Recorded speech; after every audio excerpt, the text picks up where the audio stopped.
Sharif, and I want to know from which country you came to India, and what was your previous name, and when did you came in Islam, and when did you gain Islam, and what name you choose for you, Islamic name, and then when you became Shia, and what are the reasons to converting Islam and then converting Shiaism? Okay, so many questions. Three questions are there. Yeah, many questions. First of all, I'm French, and I was born Christian. I was a staunch Catholic. I was Catholic. What was your Catholic name? Jean. And then you converted to Islam. What was the reason? I converted to Islam when I traveled to Syria. I met some Sufi people in Syria, and it reminded me of the way Christian would live in the Middle Ages. It was very pure, very innocent way of living, and I really liked it. But at that time, I wasn't prepared to become Muslim. I was just a tourist, and I wanted to enjoy life. And it's only when I came back to France that I realized that truth was in Islam. And so I went back to Syria, and I converted to Islam. And it was a Sunni mosque. I converted with a Sunni mosque. In Syria, which place? In Damascus. In Damascus. Which mosque? The mosque was called Sarougia Mosque. Yes. And after that, after a very short while, from Sunni, I came to Sufism with Khalif Tariqa Shadiliya fi Dimashq. In fact, he's the greatest sheikh of all time. And my sheikh is called Sheikh Ahmed Adel-Rurshi. Sheikh Ahmed Adel-Rurshi. No, what do you see in Islam? Which thing calls to you to become a Muslim? Only love for Allah. Only love for Allah. It is love for Allah. First of all, you are loving God now. Sorry? First, when you are Catholic, yes, you are loving God. Yes, I love. But what is the difference? Okay, because in Europe, Catholicism is very different. Okay, the difference is that in Europe, Christianism is finished. Catholicism is finished. There is no. It's very little, minimal what is left. However, when I came to Syria and I saw Muslim people, especially the Sufi people, I was really moved. My heart was really moved. In Europe, Catholicism used to be maybe 500 years ago. Now it's no more Catholicism, it's finished. That is why I converted to Islam, and I stayed in Syria for 2 years. I studied with my sheikh Sufism, and then I went back to France. I got married, I had a life. Unfortunately, my sheikh passed away, went to another world. And about 1 year ago, I had very strong sign from Allah about Shia. And it was very, very strong. It's personal, so I cannot really explain what kind of sign it was. But of course, I did not know if it was sign from Allah, sign from Shaitan, so I studied about Shia. I studied about Shia, and also I went to Iran twice. I went to Mashhad, and something very special happened to me. When I arrived in Iran, Allah had made everything ready for me. Someone had booked a room for my hotel, my flight to Mashhad was booked, and I did not have to pay anything. It was like something coming from heaven. So, I just follow the path. I went to Mashhad, and I was really impressed by the organization, the way people were very, very kind to each other, very peace-loving people. I really loved Mashhad. I really loved the shrine of Imam Reza. I was really moved. Then I went back to Europe, and I went a second time to Iran in August. I went to Qom. And I want to cry now when I think about it, because when I was in Qom, he saw so many scholars. I was in Qom. It's not really the scholars, but it's a shrine of Sayyidati Fatima Masumeh. And again, I had really big signs from Allah, very strong signs from Allah, and my heart was really moved. And this is when I really became Shia. Yes. You read the book of Then I Was Guided of Tejani Tunisi? Yes, I saw. Yes, I saw his books on the internet. Yes, very interesting. What I found out about the difference between Shia and Sunni, what is really, there are two things that are very strong. The first one is Karbala, the tragedy of Karbala. And I don't understand how my Sunni brothers still celebrate Ashura. They enjoy. They enjoy Ashura because they say it's a sunnah. Prophet Muhammad ﷺ used to celebrate Ashura.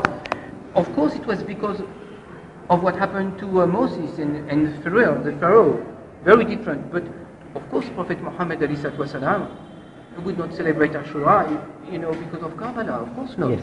So this is something that for me it's a no-go, no area. I mean, how can you celebrate Ashura for something that happened 2,000 years ago, 3,000 years ago, about Pharaoh and what happened to Imam Hussein and all the family of Prophet ﷺ.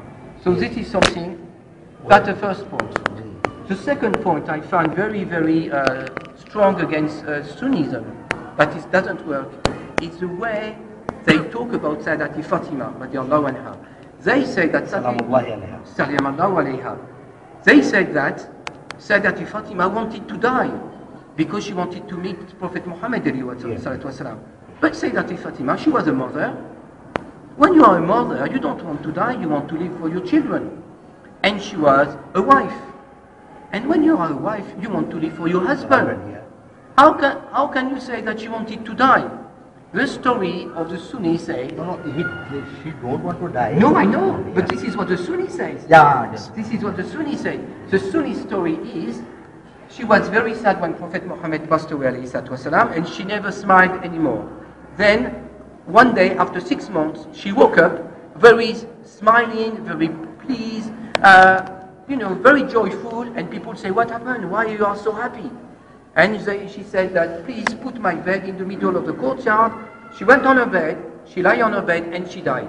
This is the story from the Sunni. This doesn't match what Prophet Muhammad ﷺ told us. He told us that Sayyidati Fatima is a perfect woman. There are 4 women that are perfect. There is Asya, Maryam, Khadija, and Sayyidati Fatima.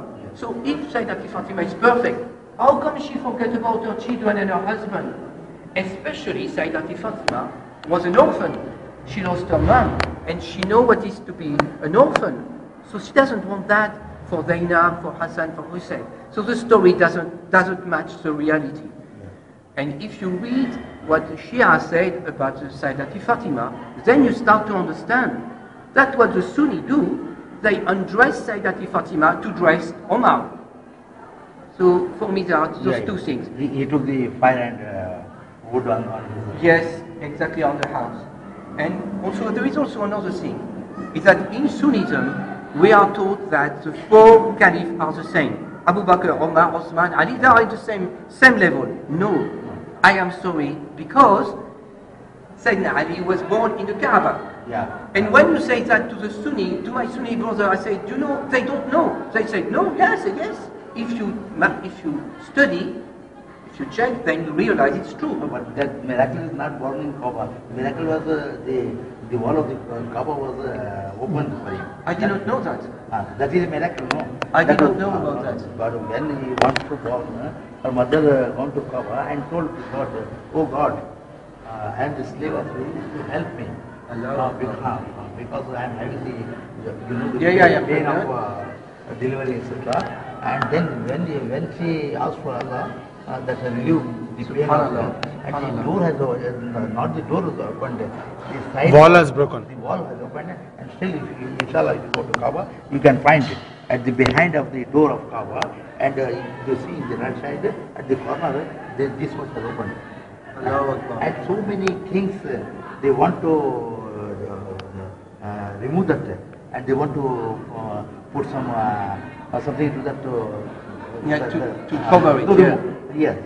But still from 1,400 years ago, so many kings they tried to hide it. But you can go and see now also. Inshallah, Because inshallah. yesterday, 2 years back, 2.5 years back, I had gone to Makkah and I saw that. But I took the photo, I don't know how they came. Okay, so Sayyidina Ali was very different from the other caliph. For example, in Uhud, he stayed with Sayyidina Rasulullah, while Osman escaped. The Prophet told me, no, whom I am the master, and Ali is master. He didn't tell to anyone. Yes, there are many things like that. Yes. And then after 25 years also, he was kept quiet. If he took the sword, then that he can take the caliph, first caliph he was. But you know, one thing if you do with the sword, it will solve. So many people they are sleeping. Maybe the people they get up from bed, and then after 25 years after they found who is Ali, and then they told him to take care. And then Muawiyah also, and then he was not ready to accept his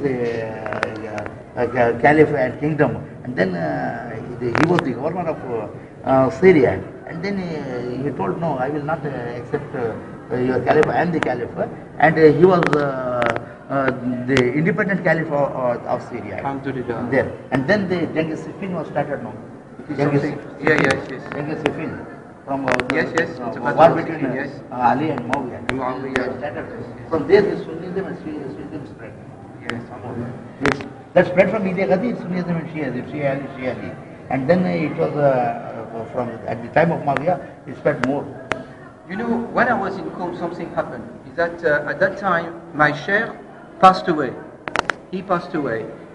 And, you know, all those kind of coincidences made me to think, okay, my Sheikh Ahmed al-Rushi, is a Khalif of Sayyidina Muhammad. When Sayyidina Muhammad passed away, you have to choose who is going to be your Khalif. Abu Bakr, Umar, Osman, or Ali. I am Sufi, and in Sufi we have a silsila, and the silsila goes to Sayyidina Ali. In the silsila there is no Abu Bakr, no Umar, no Osman, no Sayyidina at all. No silsila. So this is one of the reasons why also I am Shia. Many reasons. And also from Allah, many signs. No, I was Muhammad Malik. Muhammad Malik, yes. Yes. Muhammad Malik, yes. They want to thank you and that you have given them so many things from my Shia link. They want to spread. They are having one. You are most welcome. Yes. You are most welcome. It's my pleasure. Thank you very much. God bless you. And, thank you for your welcome. Thank you very much. شكرا جزيلا. شكرا جزيلا. السلام عليكم ورحمة الله وبركاته.